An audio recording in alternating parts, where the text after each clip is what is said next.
7 persuni fosthom mara qed jinżammu arrestati mill-Pulizija biex jgħinu f'investigazzjoni brabta ma' sejba ta' aktar minn 700 tasfur protett li allegatament ġew importati f'pajjiżna illegalment biex jinbijaw. F'operazzjoni konġunta bejn uffiċjali tal-Pulizija u tal-Awtorità tal-Ambjent u r-Riżorsi fit-tliet residenzi u farmhouse f'Ħal Kirkop fil-Gudja u f'Ħal Safi instabu mijiet ta' asafar protetti mejta allegatament importati illegalment lejn Malta.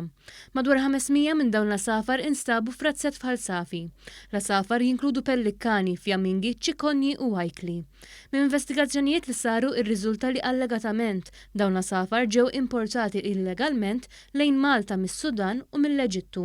Huwa mifhum li l-maġġoranza tal-asafar instabu lesti biex jinbjaw għal skopijiet ta' kollezzjoni bil-valur tal-konsenja huwa stmat li jiswa għexieren ta' eluf ta' euro. 3 persuni minn dawk arrestati huma minn Ħal Kirkop u diġà huma magħrufa mal-awtoritajiet brabta ma' każijiet semi fil-passat li għalihom affaċċjaw il-ġustizzja u nstabu ħatja. Is-7 persuni miżmuma mill-Pulizija mistennija jitresqu l-qorti fil-jiem li ġejjin.